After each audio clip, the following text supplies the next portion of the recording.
Durante a noite, o Palácio Real é mostrado, onde a 44ª porta se abre, revelando uma masmorra subterrânea. Ricardo se vira para a garota na cela com um pedido, que ela morra no lugar de Gabriel. Ele é Ricardo Inovadin, irmão mais velho da protagonista, adorado por todos como o querido Cavaleiro das Rosas. A garota fica chocada com as palavras do irmão. Seu coração se enche de dor ao ouvir Ricardo falar sobre Gabriele. Seu mundo começa a desmoronar, e ela pensa que já está ali presa justamente no lugar de Gabriele. Ricardo diz que não havia outra forma de agir. Confuso, ele pergunta se pode rir nessa situação, e a garota responde que não tem medo de morrer.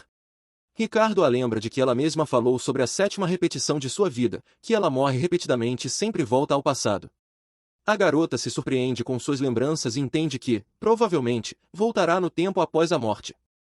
Então, Ricardo reforça o pedido, que ela morra no lugar de Gabriel, alegando que isso não significa nada para ela.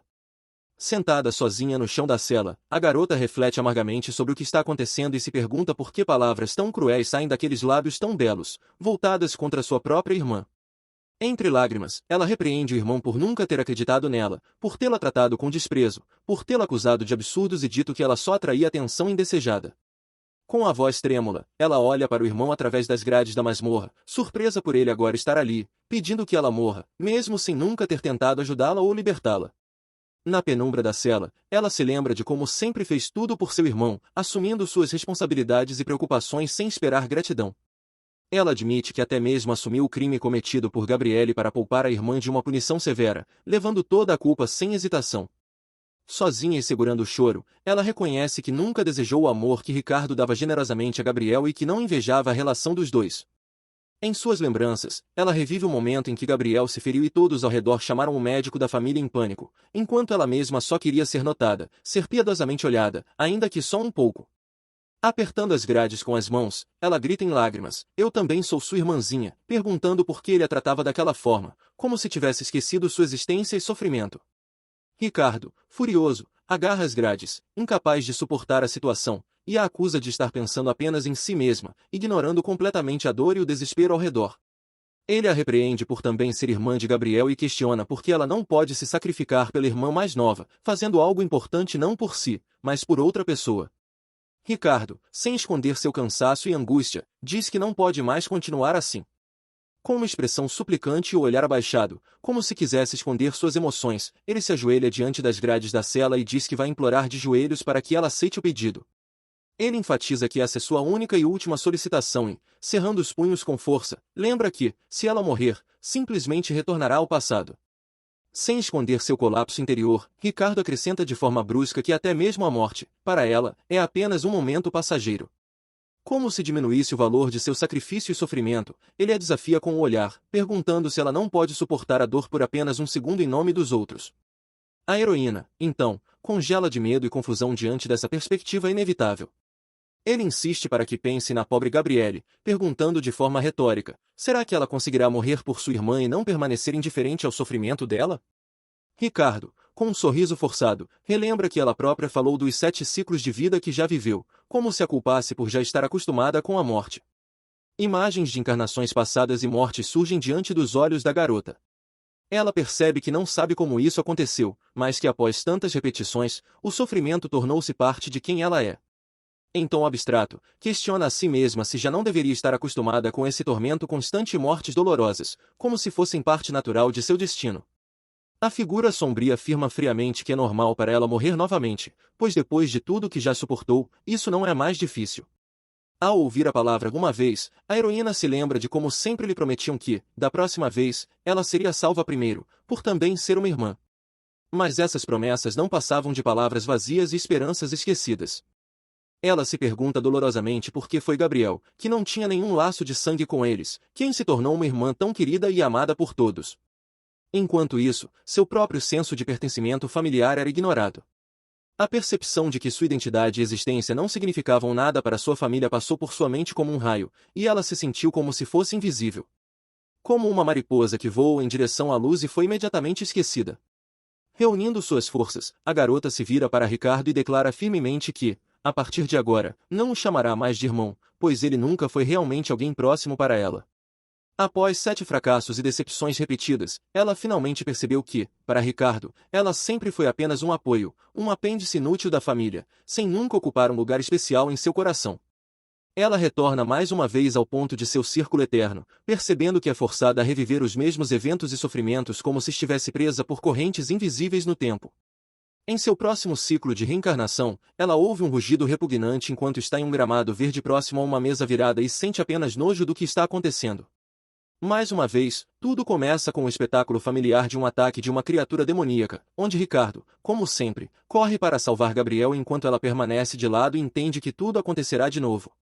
Toda vez, a mesma cena se desenrola diante dela, Ricardo segurando Gabriel firmemente e protegendo-a do perigo, sem nunca olhar para outra irmã. Sozinha, a heroína ouve apenas o eco de uma promessa vazia de que da próxima vez ela será salva primeiro, embora na realidade permaneça esquecida. Percebendo que caiu em um círculo familiar de sofrimento, ela diz com amarga ironia que tudo está acontecendo como sempre porque essa é a 8ª tentativa interminável de sua vida. E encontra nessa absurda repetição uma espécie de zombaria do destino. O rosto de Ricardo mostra espanto e choque porque ele não consegue acreditar no que está acontecendo, considerando tal desenvolvimento dos eventos impossível para si mesmo e para os que o cercam. Perto de uma enorme criatura demoníaca entrelaçada por correntes e cercada por galhos floridos, a garota ouve uma voz maravilhada com sua força, pois descobrem que ela é capaz de florescer apesar de tudo.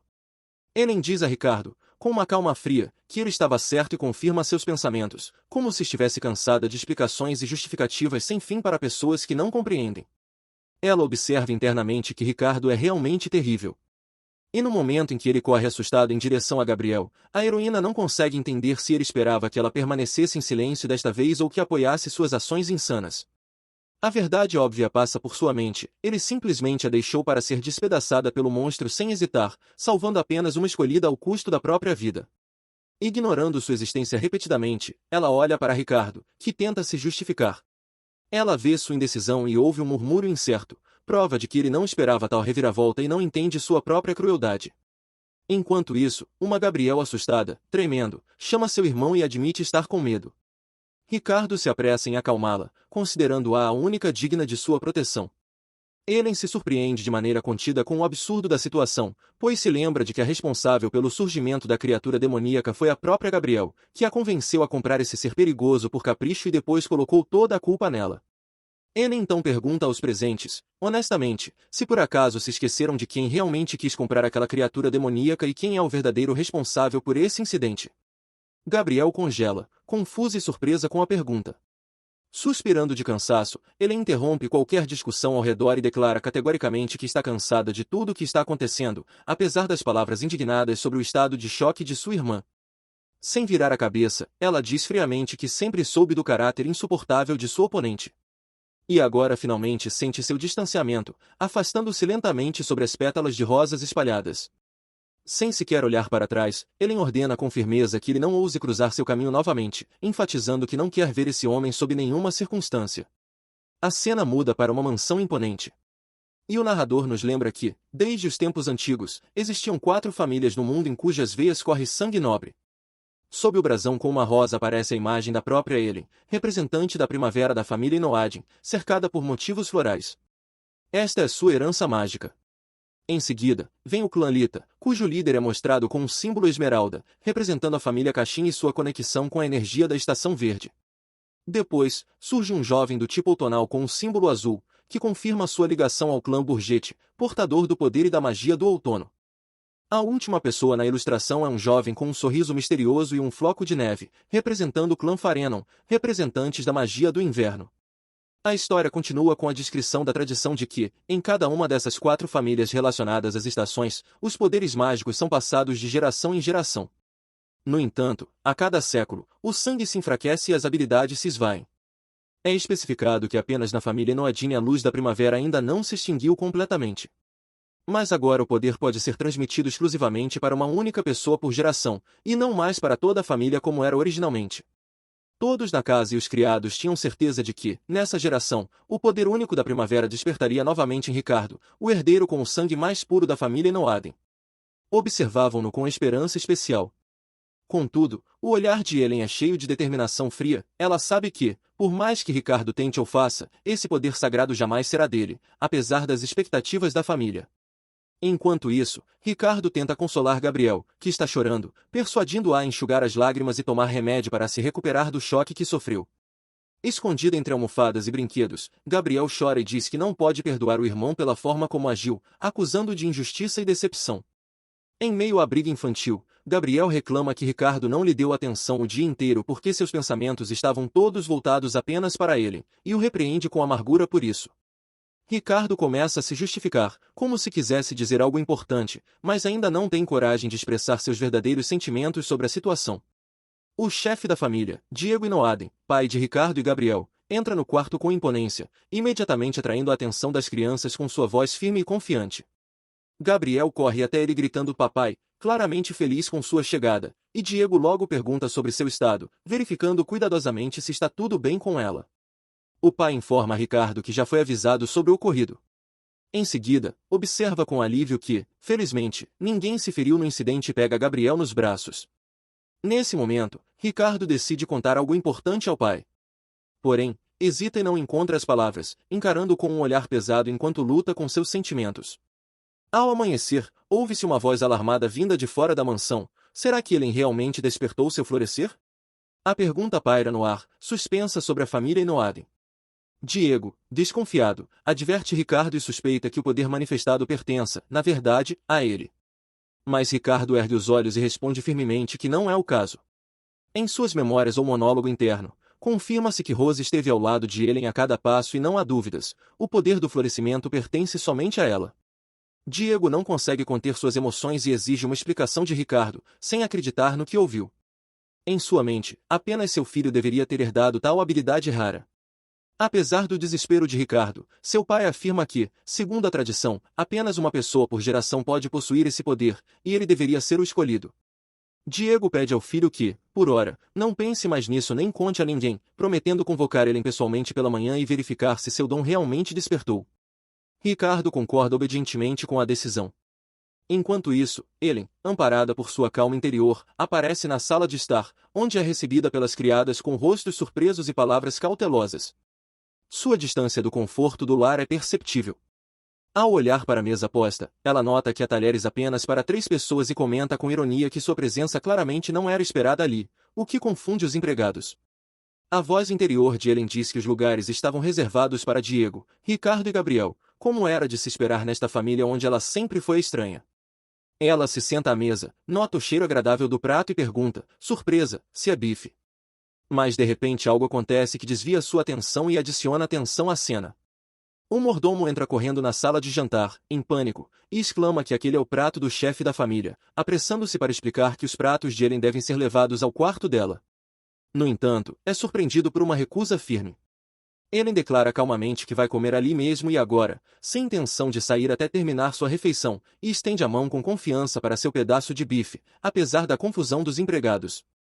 Durante sua primeira mordida, Ellen se pergunta pensativamente há quanto tempo não tinha chance de comer adequadamente, lembrando-se da privação do passado. Sua voz interior observa que, na cela da prisão, até mesmo um gole d'água era um fardo, e as memórias das dificuldades apenas realçavam o sabor da comida. Ao olhar para um pedaço de carne suculenta, ela se surpreende com o luxo daquele café da manhã.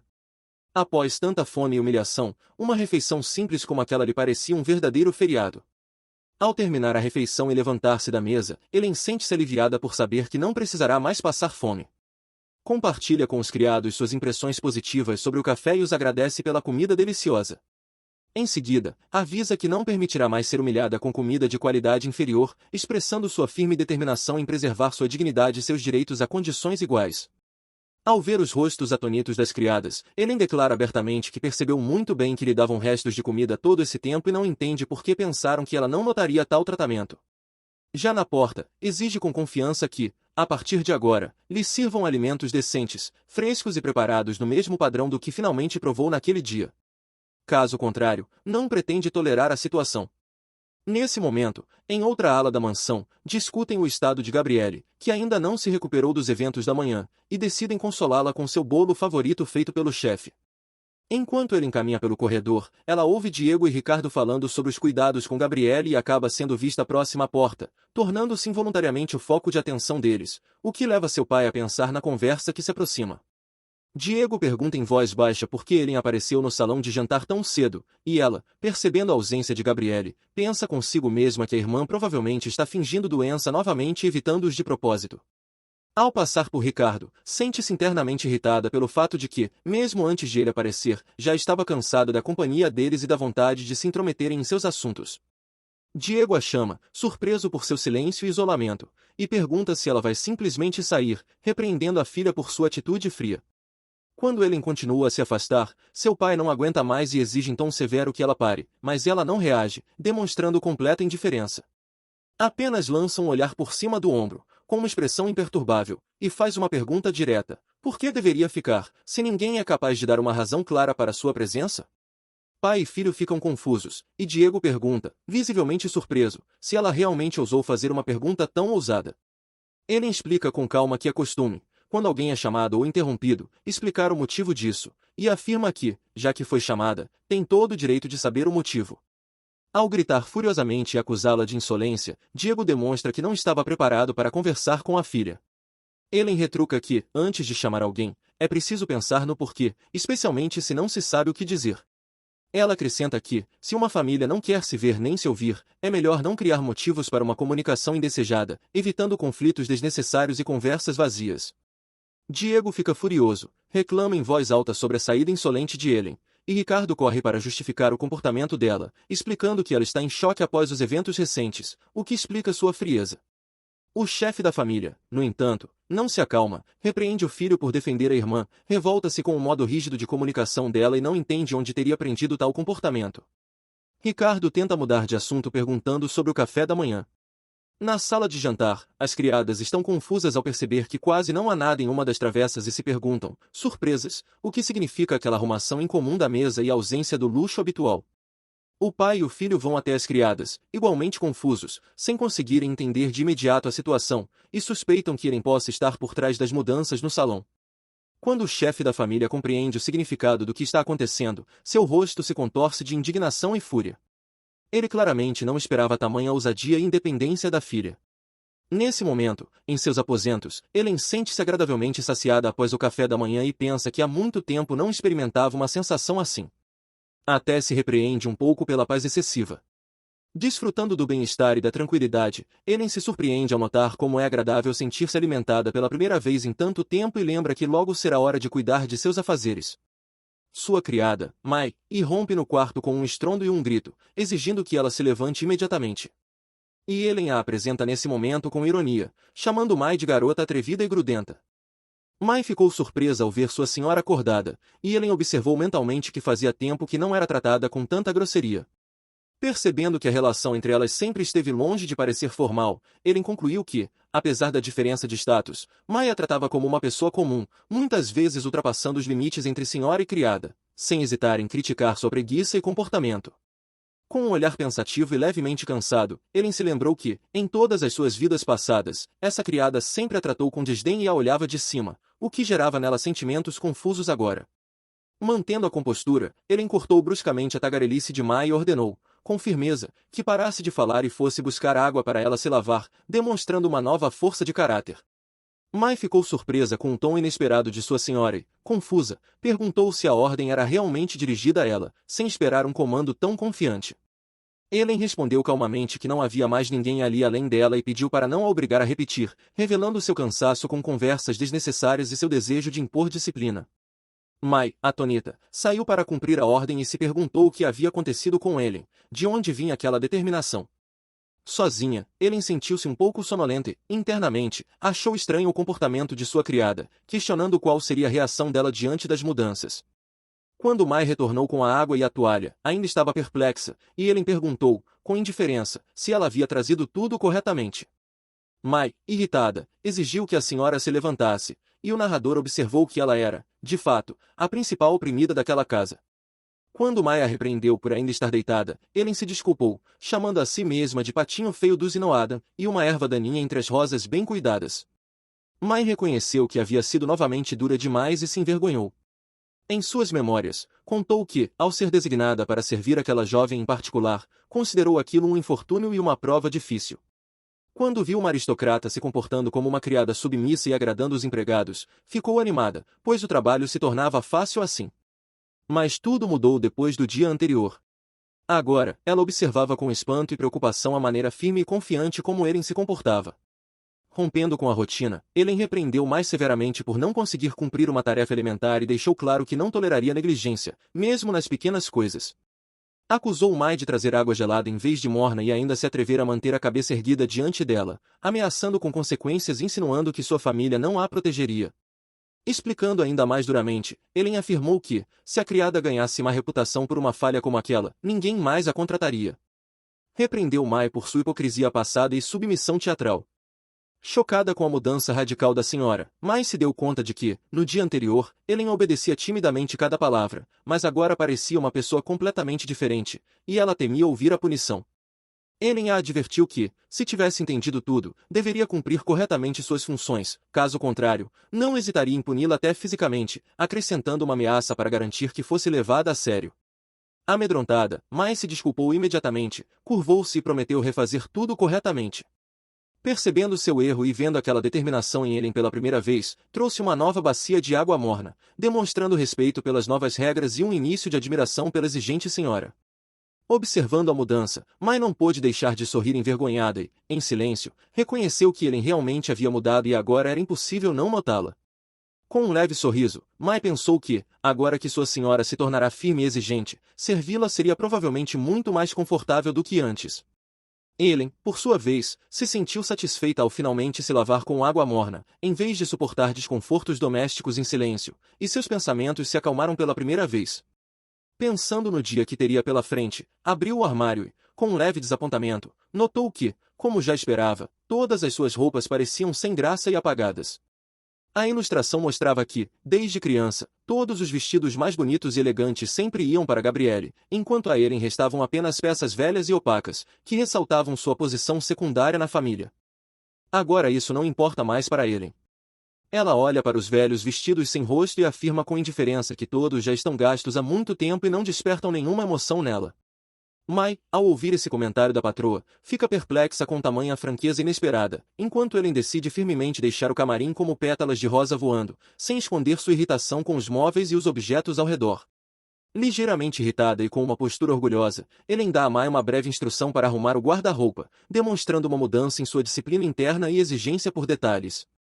Mai, chocada, observa sua partida e começa a pensar que talvez todos os rumores misteriosos sobre as habilidades e a verdadeira natureza de Eren fossem mesmo verdadeiros. Rapidamente, ela concorda com a ordem. Nesse momento, 3 criados entram no cômodo com um ar de negócios, trazendo uma mensagem urgente. Eren é chamada imediatamente pelo mestre da casa, e ela mesma se surpreende com a falta de cerimônia e formalidade de sempre. No caminho até o salão, ouvindo uma voz polida atrás dela, Eren observa com ironia amarga que todos ali estão acostumados a entrar em seu quarto sem bater, enquanto ela é sempre tratada com frieza e distância. Eren, sem esconder seu cansaço, escuta o pedido do criado para ir imediatamente até seu pai, mas a expressão em seu rosto deixa claro que ela não pretende obedecer cegamente. Mai, que ainda tem pétalas de rosa nas mãos por conta da limpeza, recebe uma ordem inesperada, dizer ao patrão que ele mesmo venha. Confusa, a criada fica chocada com tamanha ousadia e, sem saber o que fazer, entra em pânico e pergunta se não entendeu errado a ordem, pois nunca ouviu nada parecido antes. Sentada em sua cadeira, Eren repete com firmeza sua exigência, se seu pai quer falar com ela, que encontre forças para ir até lá pessoalmente, sem enviar mensageiros. Os criados ficam espantados com a coragem de Eren e perguntam incrédulos se ela está falando sério. Recebem uma resposta fria e confiante. Não é brincadeira, a ordem é clara. Eren diz que, se entenderam tudo, devem sair imediatamente de seu quarto. Seu tom é de absoluta firmeza e uma exigência silenciosa de respeito pelo seu espaço pessoal. Os criados, apressadamente, concordam e saem do quarto, lançando comentários apavorados à senhora, como por que ela está sendo tão abrupta, pois o mestre com certeza ficará furioso. Eren, calmamente, pede que não gritem em seus ouvidos. Enquanto isso, Diego, chocado com a desobediência da filha, cerra os punhos de raiva. Ricardo tenta em vão acalmar o pai, que, sem conseguir suportar a afronta, chama Eren aos berros. O pai invade o quarto com um estrondo e gritos, acusando Eren de ter perdido completamente a consciência. Explica que só se conteve até agora a pedido de Ricardo. Mas seu comportamento atual ultrapassa todos os limites aceitáveis. Ellen sorri em silêncio e com mistério, demonstrando que já não é mais a garota submissa de antes e que está pronta, por dentro, para defender sua dignidade até o fim. Diego, fora de si de raiva, pergunta indignado se Ellen está rindo dele. Ricardo, em pânico, tenta conter o pai e exige uma explicação da irmã sobre o que está acontecendo. Ele insiste para que Ellen se desculpe imediatamente por seu comportamento na cafeteria, já que ela agiu contra as regras. Mas Ellen, com lógica fria, contesta, sem entender por que não deveria ter ido até lá. Diego defende furiosamente a ordem familiar e se revolta por Ellen ter ido ao refeitório sem ele. Ela, com tranquilidade, explica que prefere comer sozinha. Com o pai por perto, perde totalmente o apetite. O pai e o irmão ficam ainda mais confusos com suas palavras, e Ellen, com tom calmo mais firme, os força a refletir pela primeira vez sobre os limites do que é aceitável.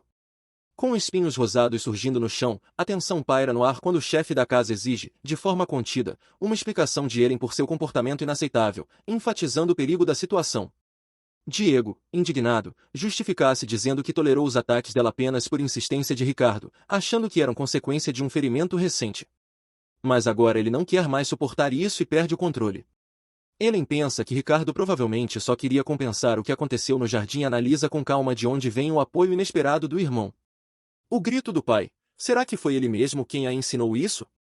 É respondido com o silêncio indiferente de Ellen, cujo mundo interior está muito distante de qualquer mágoa infantil. Seus olhos refletem uma distância consciente e até um leve desafio. Ela responde diretamente a Diego que, é claro, não aprendeu a se comportar daquela maneira com ele, pois seu pai nunca lhe deu atenção, nenhum exemplo, nenhuma educação de verdade. Com uma sinceridade amarga, a garota resume que a razão de seu comportamento atual, independente e ácido, é simples: seu pai nunca lhe ensinou nada em toda a vida. Por trás da fachada de uma bela mansão coberta de rosas, escondia-se a história mais comum de uma família em que o bem-estar externo contrastava fortemente com o vazio e a incompletude internos. O pai da família, Diego Inoaden, é um homem que sempre preferiu o cálculo frio ao amor verdadeiro, tendo se casado por interesse e posição, e não por amor. Após o nascimento da filha, ao custo da vida da esposa amada, Diego jamais conseguiu perdoar a criança por essa perda involuntária e, por toda a vida, a enxergou como a causa de sua desgraça. Os anos passaram, e agora a primavera chega mais uma vez à luxuosa mansão Inoaden. 5 anos após a tragédia, Diego se casa novamente com uma viúva que encarna a imagem da mãe ideal. A segunda esposa, surpreendentemente parecida com a falecida, apresenta-se à família como a nova mãe. E ao seu lado está sempre sua pequena e simpática filha, Gabriele, com quem agora Ellen terá de dividir a casa e o destino.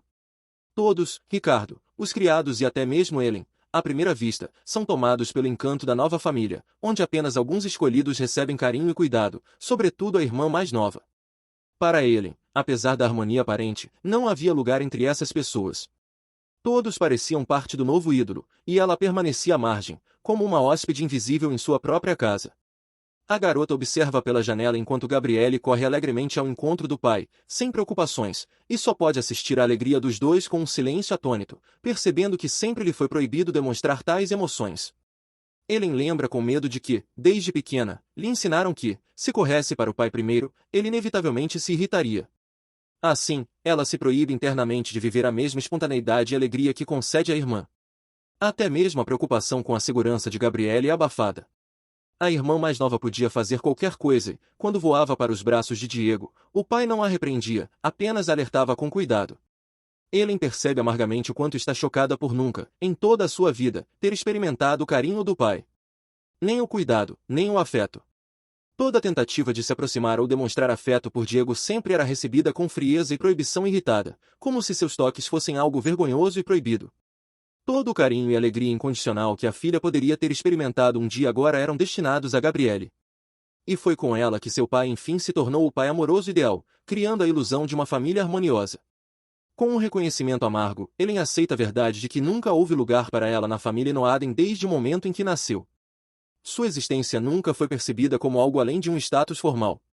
Quando o pai, surpreso, pergunta novamente sobre sua educação, Ellen responde com firmeza e calma que nunca teve pais ou um irmão mais velho de verdade e que simplesmente não havia ninguém para ensiná-la boas maneiras. Acrescenta que cresceu em um ambiente de indiferença e negligência. Assim, seu caráter não é consequência de uma natureza má, mas um resultado direto do ambiente, e a responsabilidade por isso recai sobre o pai. Na conversa que segue, Ellen repreende o pai por nunca ter assumido a responsabilidade por sua criação. E agora que ela se tornou independente, já é tarde demais para exigir obediência filial. Diego, tentando encontrar uma desculpa razoável, associa a mudança no comportamento dela ao misterioso incidente no jardim, sugerindo que foi esse evento que causou sua insolência e teimosia. Embora esses mesmos boatos já circulem pela casa, o chefe da família nota com irritação que ele não poderia ter passado por nenhum despertar, pois nem sequer herdou a cor do cabelo da família. Ellen rebate com confiança, dizendo que tudo o que está sendo comentado não passa de uma ilusão coletiva, e repreende o pai por espalhar boatos falsos e enganar os outros para sua própria conveniência e justificativa. Diego mais uma vez ordena que Ellen pare de agir como se valesse alguma coisa, mas a garota responde com firmeza e desafio que não pretende parar nem mudar seu novo comportamento. Ela confronta o pai, perguntando por que deveria obedecer ordens tão egoístas, e declara diretamente que não foi Ricardo quem despertou, destruindo assim o último argumento do pai para exercer controle sobre ela. Ellen, com ironia, questiona quais medidas severas ele tomará diante de tanta ousadia. Será que ela será trancada em um quarto até obedecer completamente? Ou enfrentará castigos corporais? Ela se volta para a janela aberta e sugere, com calma, uma opção decisiva. Deixem que simplesmente a matem, se uma criança tão inconveniente e indesejável irrita tanto a família com sua mera presença. A raiva e a confusão rompem a fachada encantadora da família. Seu pai e irmão ficam chocados e tentam impedi-la, considerando essas palavras insanas. E Ellen, com um sorriso triste, observa que a ansiedade e perplexidade deles apenas confirmam que eles não entendem nada. A voz interior da garota traz de volta memórias de vidas passadas dolorosas, de dor, cansaço e solidão, quando tudo o que agora ela dizia em voz alta já havia acontecido repetidamente. Ela se recorda de que as ameaças de isolamento e violência, que agora parecem impossíveis aos olhos deles, foram, de fato, sua realidade em muitas encarnações anteriores. E isso deixou uma marca permanente em sua alma. Aproximando-se da janela aberta, Ellen olha para baixo de forma avaliadora, pensando que até 3 andares é uma altura considerável, e se volta para o pai com a pergunta sobre o que aconteceria se ela decidisse pular naquele momento. Ellen olha para baixo e faz sua escolha decisiva. Se ela realmente despertou poderes, sairá ilesa. Mas se não, morrerá ou ficará mutilada, oferecendo assim à sua família a oportunidade de decidir seu destino. Com uma determinação gelada que atordoa todos ao seu redor, ela se vira para a Tonita Mai e pergunta a todos ali presentes qual resultado realmente desejam mais com esse teste. Ricardo corre até a janela aberta, gritando e chamando pela irmã, confuso e assustado. Mas por dentro, ele entende com um pressentimento sombrio que a família realmente não parece ter uma resposta para as ações dela. Ellen cai pelo céu azul brilhante, e os gritos desesperados de Mai rompem o silêncio, pois ninguém tentou impedir esse passo. E para eles, a dor dela continua sendo um mistério. O pai, o irmão e a empregada permanecem imóveis, observando em silêncio a janela aberta e o quarto vazio, enquanto as cortinas esvoaçam com a rajada de vento, simbolizando a liberdade e a mudança que passaram. Ricardo se vira confuso para o pai, que encara o vazio. E então, com um suspiro pesado, ele mesmo sai para a varanda, encarando o sol sem forças nem mesmo para a censura. Ellen está deitada no chão em um mar de pétalas cor-de-rosa. Seus longos cabelos espalham-se pelo tapete florido. E toda a cena está repleta de uma beleza frágil e permeada de uma calma trágica. Ellen pressiona suavemente uma rosa contra a bochecha. Meio adormecida, quase sorrindo, pergunta a uma flor aleatória se ela veio confortá-la nesse dia tão estranho e decisivo. Deitada na meia sombra, sente o calor suave do sol em seu rosto, refletindo sobre como esse momento é perfeito para uma soneca diurna e como seu coração está surpreendentemente calmo, apesar da tempestade de emoções ao redor. Lembrando-se de sua primeira vida, Ellen se pergunta como era sua expressão naquele dia, se era tão chocada quanto a de seus familiares na varanda ao perceber sua impotência. Um breve episódio leva o leitor de volta ao despertar dela, que foi um verdadeiro choque para a família, como se um raio tivesse atingido do nada a casa dos Inoadian. Ellen nota amargamente que, em sua primeira vida, era pateticamente tola e tentou com todas as forças conquistar o perdão e a atenção do pai, dando início a mais um ciclo de dor e luta pessoal. Ellen se vê confusa ao perceber que o poder mágico despertado deveria ter pertencido ao irmão e não entende sinceramente por que uma habilidade tão importante se manifestou nela. Um pensamento alarmante cruza sua mente, isso claramente é um erro. E se ela puder, de alguma forma, devolver esse poder ao irmão, então tudo poderá voltar ao lugar. A reação do pai é furiosa. Ele joga um vaso contra a parede ao lado de Ellen, gritando para que ela se cale. A menina assustada cobre a cabeça com as mãos, sem acreditar no que está acontecendo. Enfurecido, Diego não quer ouvir nem mesmo uma insinuação de transferir o poder. Se soubesse como fazer isso, já teria se livrado do problema há muito tempo, e agora exige que sua filha pare de falar essas tolices. Ele ordena com raiva que ele não apareça para mais ninguém e esqueça a ideia de tentar explicar qualquer coisa até que ele encontre uma solução. E discutir o assunto dos poderes diante dos outros é terminantemente proibido. Uma nova fase de isolamento começa para a menina. As palavras do pai, dizendo que sua presença o enoja, forçam Ellen a se recolher nas sombras, pedindo perdão em voz quase inaudível e esperando, ao menos, por um pouco de compaixão. Aos poucos, Ellen desenvolve um doloroso sentimento de culpa, acreditando que é responsável por ter adquirido, de forma inesperada, um poder que desde o princípio deveria ter sido do irmão. Em um flashback, Ricardo a encontra no corredor, mas exige friamente que ela saia do caminho. E Ellen invariavelmente acredita que tudo o que está acontecendo é apenas consequência de seu erro. Desde aquele dia, o pai tenta incansavelmente encontrar uma maneira de transferir as habilidades da filha para Ricardo, literalmente enchendo a mesa com tratados mágicos e poções, pois essa tarefa se revelou muito mais difícil do que ele esperava. Cada novo fracasso só reforça a atmosfera de alienação na casa, onde todas as tentativas de corrigir o erro se tornam uma luta interminável pelo destino de outra pessoa, atormentando o próprio Diego e ressaltando a impossibilidade de mudar o curso das coisas. Um estranho sorri e comenta que a manifestação das habilidades de Ricardo está demorando demais, o que indiscutivelmente levanta suspeitas entre os observadores. Um dos anciãos sugere a Diego que considere trocar de herdeiros, e essa conversa se torna um golpe particularmente doloroso para o orgulho e a autoridade do chefe da casa Inoaden. Sem encontrar outra saída para preservar o esplendor externo da família, Diego mente publicamente, dizendo que foi Ricardo quem despertou os poderes, e força Ellen a ser a sombra do irmão, escondendo sua verdadeira força. Atrás da fachada falsa de sucesso, Ellen volta a receber apenas desprezo. Ela é espancada e chamada de inútil por qualquer erro, sem que sua dádiva seja minimamente reconhecida. Em outro encontro da família, ela é publicamente repreendida por não conseguir controlar sua magia. O pai a acusa em voz alta de ser desajeitada e afirma que um verdadeiro herdeiro do poder jamais nasceu em Inoaden. Encolhida e à beira das lágrimas, Ellen tenta se justificar dizendo que está tonta. Mas em vez de receber apoio, ouve mais um cale à boca e vê sua condição ser completamente ignorada. O pai desconta sua raiva nela novamente, gritando que, por causa de sua fraqueza e fracassos, toda a família e Ricardo foram envergonhados diante dos outros. Com raiva, Diego se recusa até mesmo a fornecer-lhe o mínimo necessário, ordenando categoricamente aos criados que não deem nenhuma gota de água a Ellen até que ele mude de ideia. Os criados obedecem, deixando a menina sozinha, isolada e sedenta. Trancada em um quarto escuro, Ellen se obriga a não chorar e se culpa por envergonhar o irmão, decidindo que a única saída é pedir desculpas imediatamente, apesar da dor. Enquanto ela se afunda na escuridão da culpa e do desespero, em outro cômodo, Gabriel observa com fingida surpresa que a atmosfera na casa ficou tão pesada e sombria que é literalmente impossível respirar, ressaltando a diferença entre as percepções e posições dos irmãos. Com falsa polidez, Gabriel pede que ele não saia do quarto, dizendo que, assim que ela aparece entre os familiares, o humor de todos piora, algo que até mesmo a irmã mais nova já percebeu. Gabriel, com condescendência, a instrui a ser mais atenta aos outros no futuro, e ele pede desculpas em voz baixa, sentindo-se culpada e tentando não incomodar ninguém novamente. Mancando levemente após a queda, ela pensa que, mesmo que Gabriel esteja insatisfeito, será difícil fazer as pazes com o irmão, pois parece que ele ainda não voltou para casa. Tudo o que ela pode fazer é esperar por ele na entrada. Ellen permanece desconfortável entre os criados que passam, se perguntando de tempos em tempos quando o irmão chegará.